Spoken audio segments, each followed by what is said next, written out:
Welcome to this Akashic Records reading. We are going to be bringing through messages, channeled information, and insights, and also we're going to be connecting in with some of the goddesses I work with. So let's get started.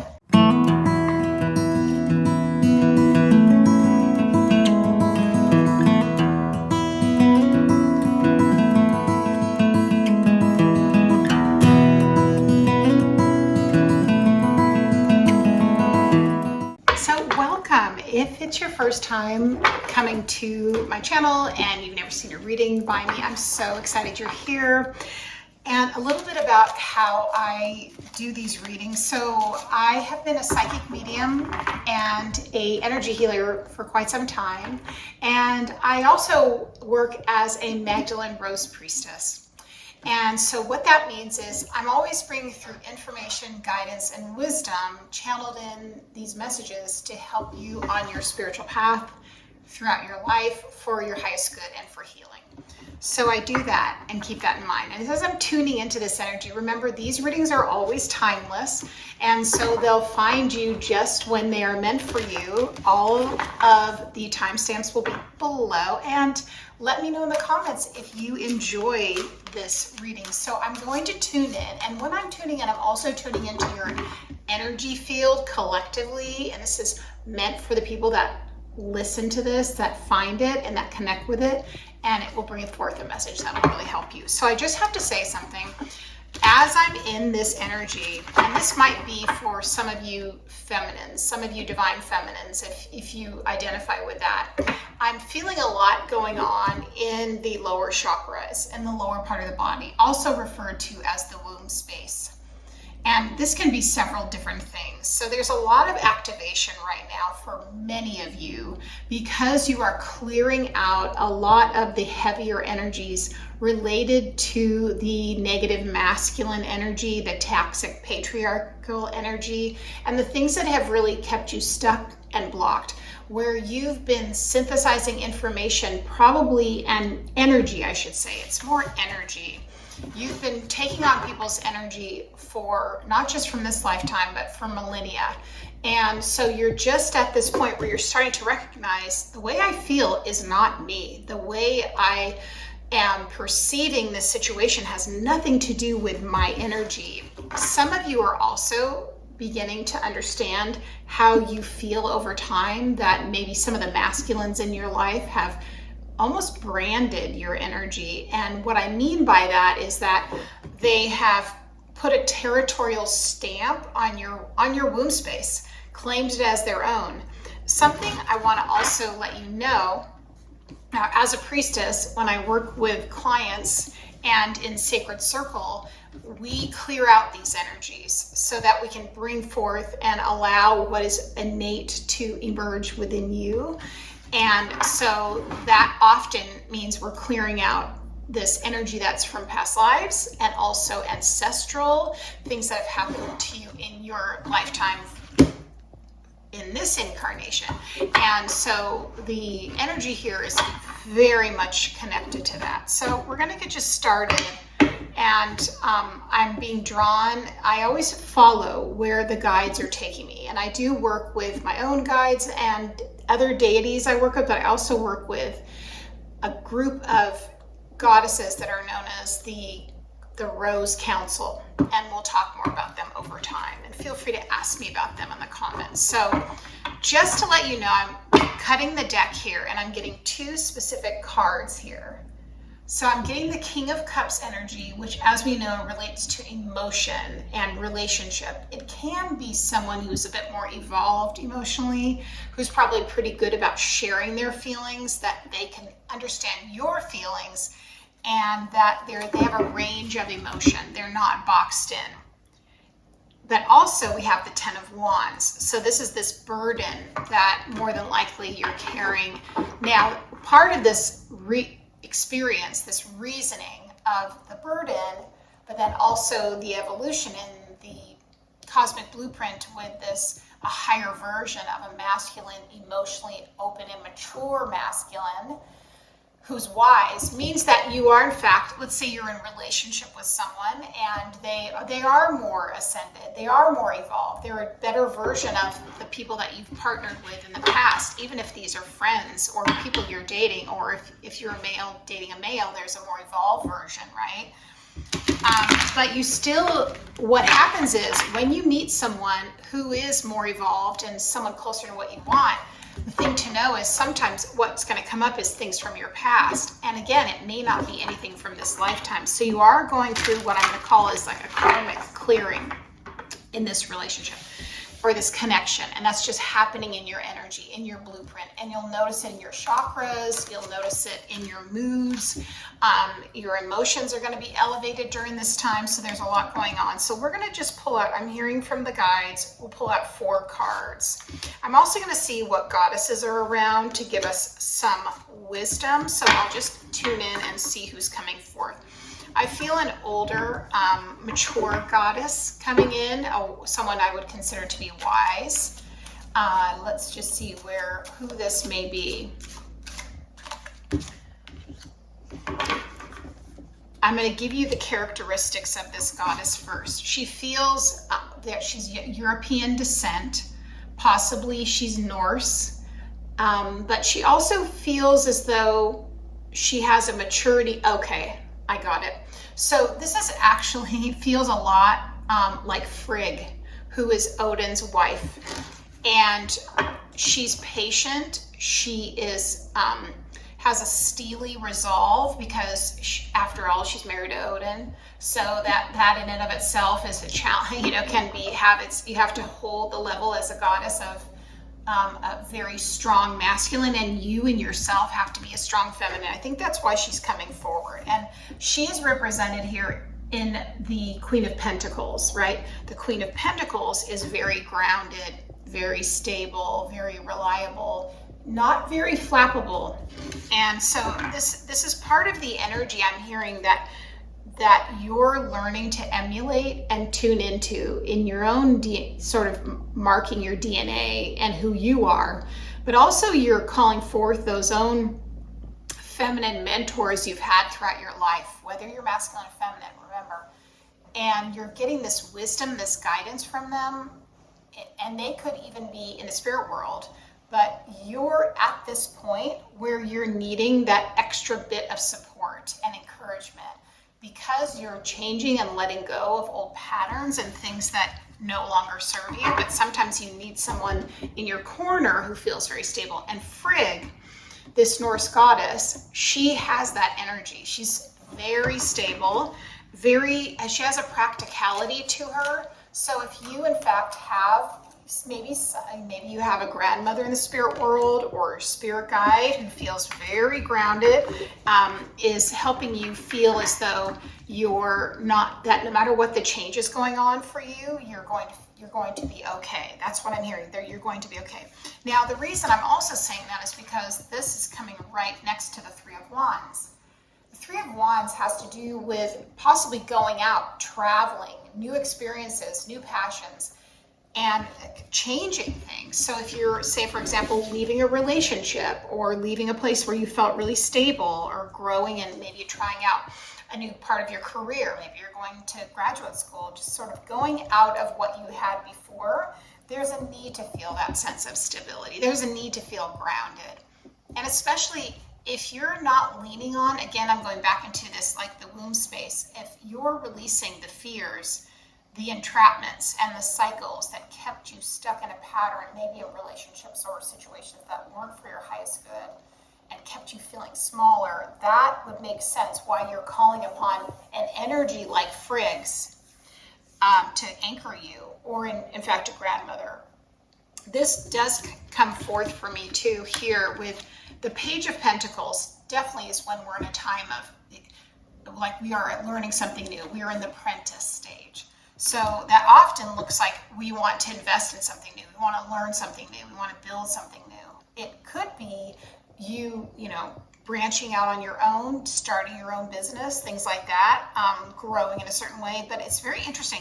I've never noticed, I love this deck, I've had it for a long time, but I've never ever noticed, there's a little dragonfly right there on this beautiful blossom, which is, I always looked at winged creatures as being like spirit messengers.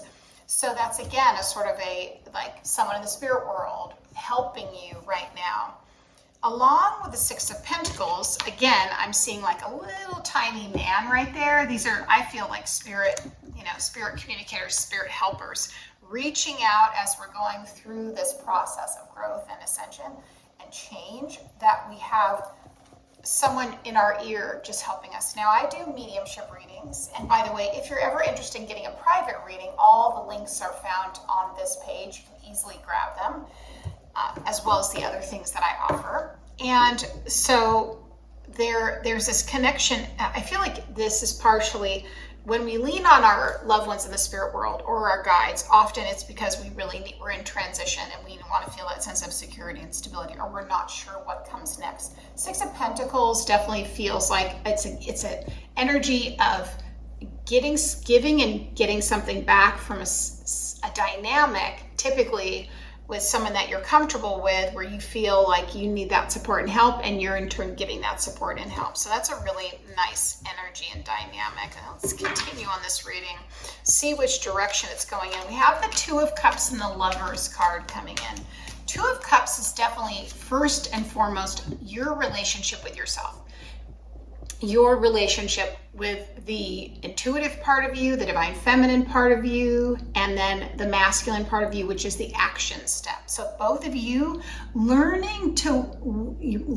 both parts of you learning to balance and weave both parts of these aspects into harmony. So you're learning to stop, listen to your intuition. You're learning to, instead of act quickly, take a dive in and challenge yourself a little bit, to not just go by default, which is to either shut down or analyze things too much, but really trust yourself. And then you've got the Lovers card coming, and the Lovers card can be about something you really have a deep heart connection with. It could be a relationship, it could be a person, but also it can just be something you're making a change, going on to the next phase, because it is a card that asks you to change. So this motion of, like, again, leaving, that's the thing I'm getting here. Really this sense of you're in a decision phase and you're waiting to go to the next step. Now we also have this Two of Pentacles and the Eight of Cups. This is a really nice, a good complement here. Okay, so the one thing I'm hearing is getting your ducks lined up in a row. So if you find yourself in this piece of things, if you're at the point where you're, again, wanting to move on, wanting to do something differently, wanting to try something new, possibly, a new phase in your life, you're vacillating between making decisions, but it doesn't feel like it's a long-term thing being stuck, is what it feels like. It just feels like you're checking in, being practical and letting your intuition guide you. And then knowing, Eight of Cups, that eventually you will move on from where you are into something else. All right, so let me get a message from the goddesses here, because I can feel them again coming in, and we have a couple of them here, which doesn't surprise me. We have a bunch of them just popping out. So let me tune in and close my eyes for a second, and I'll just see what I can hear from them to let me know. So we have several. I really do feel like many of you are starting to, again, awaken to this new paradigm, to a new way of living, more embodied, in touch with your spiritual abilities, using your intuition on a regular basis, going on your healing journey, wanting to have more balance and inner guidance, and that really is showing up here. So many of the goddesses that are coming out right now for you, I feel like we have some of the Hellenic goddesses coming forth. I get a sense that we have Aphrodite here is who I'm hearing, but also we have Hecate coming forth. That's a combination. So we have all that beautiful, this is the Death card, which is, it's a card of Scorpio, transformation, but also means going from one place to the next. That's very much Hecate. But you'll also notice the Death card is a beautiful card if you look at the traditional meaning, and there's usually flowers and roses there. So for me, right, a symbol that I'm getting a lot for Aphrodite is specifically roses, and I'm working with her more, so that I do feel like this is there's a combination of them coming through in this message, for whether you're working with them or not. This is the message, but it really is showing me that, you know, even through the hardest transitions, that there is beauty and there are new beginnings and things are developing and things are shifting and changing. And, you know, as you go through, and I'm getting a lot of pressure in my heart chakra too at the same time, as you go through these changes, know that it is perfectly okay to slow down. Slow down, catch your breath. Do not feel like you have to push yourself so much. That's really what I'm getting so strongly. You've got these powerful allies coming in. The Death card, transformation, and then the Sun card, which is a card of success and fulfillment and a job well done and going through this big transformational process and feeling as though you're starting anew wherever you are. You know, many of these readings that I offered are usually messages for your spiritual path because I'm tapping into the Akashic Records of the collective. And this can be applied to the parts of your life that just make sense to you. This might be job. This might be mirroring a relationship. This might be a relationship with yourself. This might be family, old hurt, shadow you're dealing with. But these messages are coming through like a friend giving you the best guidance. That's what I'm hearing. So we will accept that. Let's take a few of these cards here for the oracle. Let's see what the message is. If you haven't enjoyed this reading, I would love for you to make a comment. Just let me know so I can also say hello to you. And please feel free, if you enjoyed it, to like, follow, and subscribe. It helps my little channel so much, and it helps me make more content, helps me stay steady on my feet here on YouTube, and we can grow together. Okay, this is so fascinating, and these are some of Rebecca Campbell's deck. I believe this is Work Your Light or Starseed maybe. This is interesting. These go together, and this is exactly what I'm working with. So I have a membership called Goddess Rising. There's more information about it here, and we work a lot with the awakening journey. We work a lot with the divine feminine. We work with the goddesses. We work with going back to, I say, more earth-based spiritual practices, and also connecting in with the cosmos as well as the, you know, cycles of the moon. And often we are working with star beings. That comes through in our work. So this is why it's interesting. We have this cracked open, rock bottom, surrendering to the alchemy of life. Notice how this is like a tower moment. This is definitely spiritual awakening. Notice how she's just cracking herself open and ready to. She's just like at the point where she's just ready to open up. This is what we work on in Goddess Rising. And then we have this, the soul memory. We are remembering who we are as a spiritual being. We're beginning to get the little moments of why we came here and incarnated on earth. That's what I love about I do Akashic Records reading, is we read the soul blueprint, we read your purpose, your plan, and you get to tap into that. And then you can learn to do it yourself as well, because I teach classes in that. So this says, I remember, soul plan, the fated life versus the destiny life. Oh, I just love that so much for you. I'm feeling like I want to pull one more, so let's just do that. Activated earth. Power places, ley lines, trust where you're led. This is magic. So as we know, there are ley lines all over this earth, which are power centers of energy and access points. And it's also where a lot of spiritual teachers for centuries have said, these connect us in with star grid, right? So this is how we can heal, communicate, and connect. I want to thank you so much again for being here. I cannot wait to see you in the next reading, and please be sure to comment, like, and subscribe. We'll see you next time.